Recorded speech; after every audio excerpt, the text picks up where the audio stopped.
Merry Christmas and welcome to day 25 of our 25 days of Christmas. We're so excited that you hung in there with us and you're with us today. I pray that your family is having a wonderful Christmas, and we're excited to bring you the story of the donkey today. And with us on the couch, Miss Kim and I, we have Mr. Mark and Jeannie Waddell. Miss Jeannie is Brother Brian's assistant, is that correct? Yes. And Mr. Mark helps us help clean up the church, and he's our custodian. He's our muscle sometimes for me and Miss Kim. So we appreciate them so much, and most of all, we appreciate them being with us today. They're going to read our 25th story, our story about the donkey. So carry on. Clip, clop, clip, clop, clip, clop. I like to imagine that every step I take, I play a little tune. It helps the miles pass more quickly on this long journey. I can't wait till I Clip, clop. around that final bend and see home up ahead. I miss sleeping under our favorite sycamore tree. I remember when a ripe piece of fruit would plop to the ground, sometimes waking me from a deep sleep. I can almost taste the seedy sweetness of a freshly fallen fig from my favorite tree. It will be so good to be home. Not that I'm complaining. I've been on the adventure of a lifetime.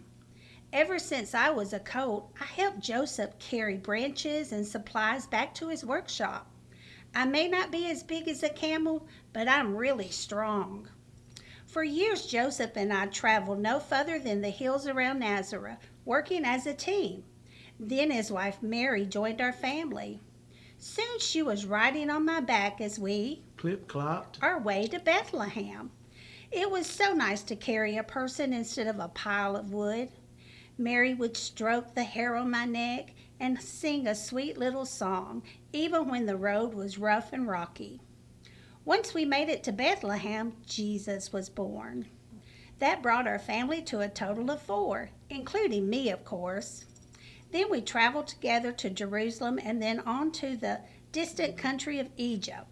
By the time we get home, our little family will have traveled over 1,000 miles. That's more Clip, clops. than I could ever count. We may be headed home, but our adventure isn't over. After all, there's a new child in the house. Who knows who Jesus will grow up to be? I wonder if he'll like to ride on my back. Will he share figs with me? Will he grow up to be a carpenter like Joseph? Whatever adventure lies ahead for little Jesus, whether he stays close to home or journeys far away, I hope he'll travel the road ahead the same way I have, one step at a time, with a song in my heart and in the company of the people I love. Oh, how sweet. That's so Very sweet. good. Yeah. So this story has a couple of questions. First of all, I want to ask y'all, how long have y'all been married? 47 years. 47 years. So y'all finish each other's sentences. That's so sweet. That's great how y'all did that. The first question it has here is, what's the furthest you've ever traveled for home, and how would your trip have been different if you'd had to ride a donkey? Ooh. What do you think? What do you think, Miss Kim? Have you ever, what's the furthest you've ever traveled from home? Maybe Nevada? Okay. All right. How about you, Mr. Mark? Argentina. Argentina. Oh. You went to We went to Argentina. Okay, yeah. Yes. That's a long flight. How long is that? About 15 hours? About 10 hours. 10 hours. Okay. Oh, Okay. okay. All right. Seemed longer than Yeah. I think the farthest I've ever been is Switzerland, and it was a long Oh. ride. And I would not have wanted to ride a donkey to get there because there's water involved. We No. go over the water. I think if you had to ride a donkey, it would be like back in their time. You wouldn't go very far. No, You just yeah. On not- rough roads. You would not yeah. take long trips. Okay. Then the next question is, what part of the Christmas story is your favorite and why? So, Mr. Mark, what's your favorite part of the Christmas story?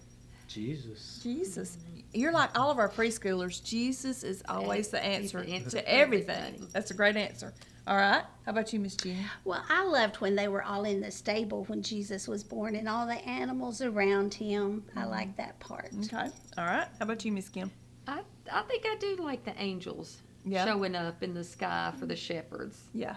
Yeah. I can't imagine. That would just be awesome to see. Yeah. Yeah. I've always liked the wise men, and then I like the camel in the story because that's one of the ones I read. I've always liked the camel in that. And our last question is, how does God sending Jesus make a difference in your life today? It makes a difference in everything. Yeah. And how I live and how I love people and Yeah. forgive people. Yeah. Yeah. How about you, Mr. Mark? Well, because of Jesus, we're saved. Amen. How about you, Miss Jean? You think that? Well, I always have a best friend no matter what. Absolutely. Jesus will Yeah. always be my Yeah. best friend. Well, the way he's made a difference in my life is he's given me hope. I didn't have hope before I had Jesus. So after I found Jesus, I have hope in my life, and I'm so thankful that he did that for me. So we are so glad that y'all joined us for our 25 days of Christmas. Let us know what you think about it. We hope to see you again soon, and we pray that you have a wonderful Christmas and a happy New Year. Thanks for joining us. Bye-bye. Merry Merry Christmas. Christmas. Merry Christmas.